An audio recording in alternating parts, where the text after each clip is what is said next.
Hello, welcome again. Another series of our Reed's Pharmacy podcast. Myself, Tareen, here with my co-partner, Eric. Okay, we're going to talk a little bit today about a really important topic. It's the thyroid.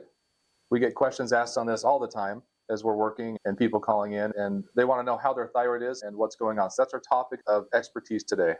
Go ahead, let's start with what is the thyroid, Eric? What is the thyroid?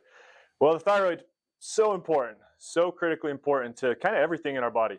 So the thyroid is a small butterfly-shaped gland, super small, and it just kind of sits at the front of our neck. And we kind of think of it as like the master metabolism regulator in the body. So it does so many things. Super important for regulating all of our hormones. So what does it affect, Trine? What do we see it affect in our body? Yeah, so things like Eric mentioned, metabolism is probably the biggest thing. It kind of controls the rate of how things happen in our body. It does a good job of kind of orchestrating all the hormones and keeping things in balance. So we can feel, I don't know if normal is the right word, but we feel like we have the right amount of energy, we have the right amount of thought process, our cells and everything's working in rhythm and synchronization. That's the key. When people feel like their thyroid is a little bit off, we'll talk about those symptoms, but they just don't quite feel right. And there can be a lot of reasons why it could be affected. Sometimes it's autoimmune. Sometimes there's something that maybe a cyst or a growth or something that requires a little bit of a partial removal. And so the thyroid can be adjusted depending on those different factors. What are some things with that gland if you were potentially feeling the symptoms of being off or on? What would you feel if it's off? Yeah, so thyroid can be a little tricky because I like the analogy, and we've talked about this, and we kind of relate this to patients. When we think about our cars, our gas pedal, we think about, okay, we're going to accelerate or we're going to brake. And if we give it too much gas, we're revving up this system, and it's like it's going to heat up. It's not going to run effectively. But if we don't give enough gas, we're just putting along, right? And so it needs to be pretty precise. We want to give it the right amount of fuel or gas. And so that's like our thyroid. It regulates things like that. And so we want it just perfect so we're running optimally. So some things we look at are when we talk about hypothyroidism and hyperthyroidism. So I think hypothyroidism is the one that everyone kind of relates to a little bit more. And so the symptoms of that is when your thyroid isn't producing enough thyroid, it's not being efficient. And so that's when people complain of being cold, metabolism slows down, weight gain tends to expand there. We talk about not sleeping good. There's quite a few symptoms of hypothyroidism. What about hyperthyroidism? Yeah, that's a good one. Hyper, as you could imagine, is like the word hyper. A little bit too much is going on in the body, right? So people feel very on edge, irritable. They feel like that revving system, if going back to the car, is just ramped up way too much. Sometimes they feel like their heart's racing. They get sweaty. Sometimes you see things like even hair loss, like it's starting to present outwardly that there's an imbalance and that thyroid's producing too much and they're experiencing those hyperthyroid symptoms. All right. So let's talk a little bit about, those are kind of the symptoms you may feel. Eric, what about the other hormones? We're talking about some of the thyroid levels now, but how does it affect the other hormones in the body in that process? Yeah, I mean, they all play together. And so we always get the question, like bioidentical hormones is a big thing right now. And so we always get the question, okay, I think my hormones are off a little bit. Like, should I go check my estrogen, progesterone? And yeah, those are important. But the first thing you need to do is get the thyroid gland, get your thyroid producing or get your thyroid levels where they should be, whether that's with medication, supplements, which we'll talk about. You got to get that in balance because all these other hormones, it's really tough to regulate if your thyroid's not functioning well. I mean, estrogen plays a huge role. That's probably one of the most important hormones we see with the interplay with thyroid. So sometimes estrogen levels fluctuating up or down can affect other hormones in the body that can bind up thyroid. And so that's one of the hormones that plays a big role. I was going to add one thing. You think about hormones and the balance. We actually see a lot now with the GLP medications that they do a great job, but their interplay is with hormones as well. And what I mean by that is sometimes people are not getting the results off those GLPs simply because in the background we have that thyroid disorder kind of masking things. So that's why the lab values and how they correspond with other things are so important, because they may be doing everything they need to and still not either losing weight or feeling better on those medications because the thyroid really needs to be in balance for it to work with everything else. Yeah, no, that's perfect. And so when we talk about what can cause this thyroid disruption, I think everyone kind of just pins it down to the body's not producing enough thyroid, but it's so much more widespread than that. It can be supplementation, which I think we should probably mention a few things that can help. with production of thyroid. It can also be sleep deprivation. It can be poor nutrition or eating a lot of processed foods. It can be physical, mental stress. So all of these things, like when we talk about, hey, you got to kind of focus on everything, it is. I mean, it's important. It's so important to be able to balance a healthy lifestyle because it affects all these other hormones so much. So when we're talking about these hormones, specifically thyroid, what it does in the body is your body produces naturally one called we refer to as T4, and it has to convert to T3 in the body to be effective. And so there's a few supplements that play a big role in helping that conversion. So this could be kind of like your first go-to. If your thyroid's a little bit low or you're feeling a little bit off, there's a few supplements we can add. Yeah. What are a few that pop to your mind, Train, that you like to think about? Yeah, right? Before we'll go there real quick.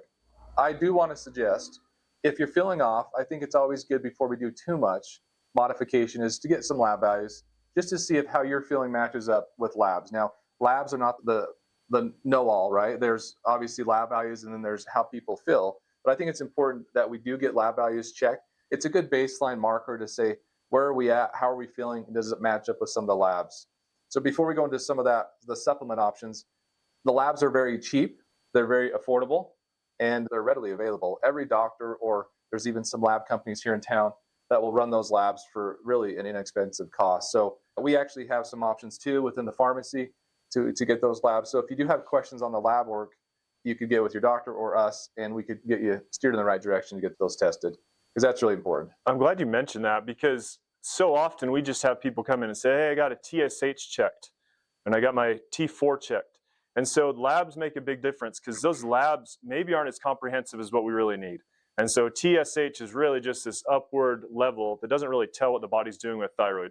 So if you come in and talk to us, we would suggest like TSH, T4, free T3, free T4, reverse T3. So labs are really important. You got to get the right labs, not just the basic superficial labs, to get that information correct.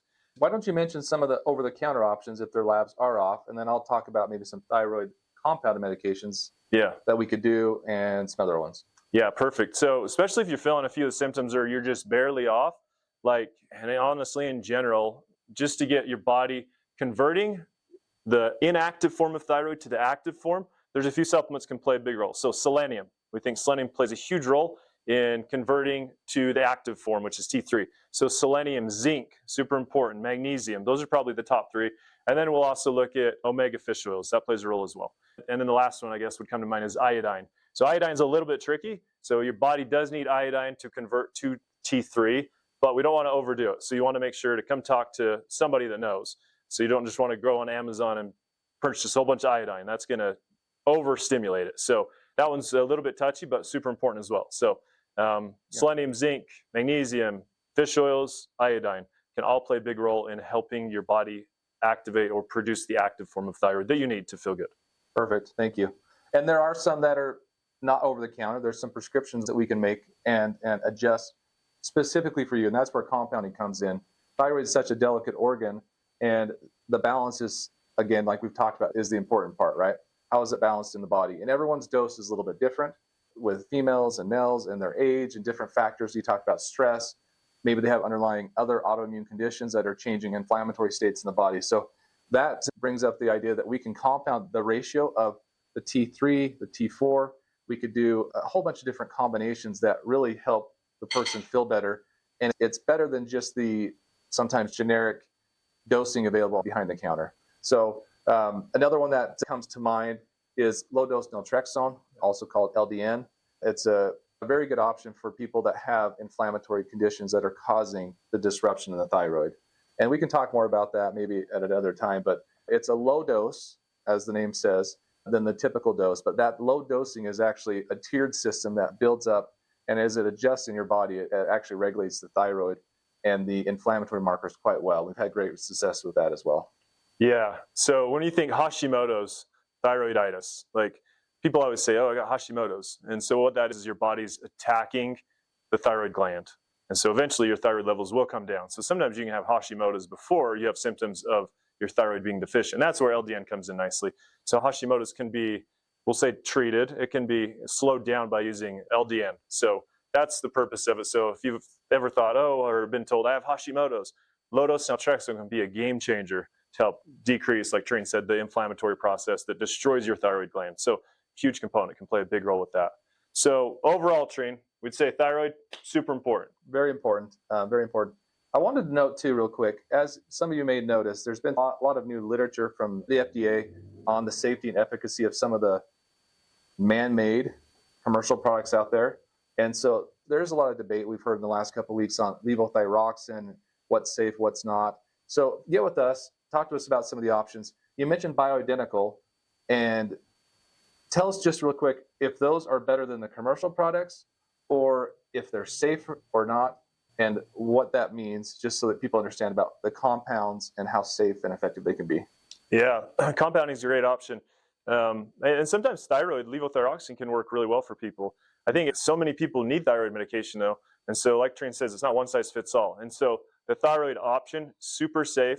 We get rid of a lot of the fillers that can be kind of problematic for people with thyroid dysfunction. And so like Trine said, it's the chemical structure that your body is used to, that it needs, that it identifies as bioidentical. And then we can fine tune that dosing to get it really precise, because T3 and T4, that's tough to get those two in the right ratio with just commercially available products. There's a lot of different options with thyroid medications, thyroid supplements. So I guess the point is, come talk to us, right? Yeah. Come bring us some questions. We're here to help. Let's get you feeling better. It's obviously going to take a little bit of time to start feeling better as we adjust the body and the regulatory factors. But I promise you, stick to the labs with the correct medication, the dosing, you'll feel better sooner than later. That's our goal here, is to help you guys out. Yeah, I love it. I mean, come talk to us. Thyroid is super important. Do not overlook it. It can make a world of difference in how you feel. I mean, it's probably one of the top things we should be addressing if you're not feeling well. So come in and talk to us. Let's get it fine-tuned. Let's get you guys feeling good, make you feel optimal how you really should feel. Thanks again for being part of this podcast. Till next time.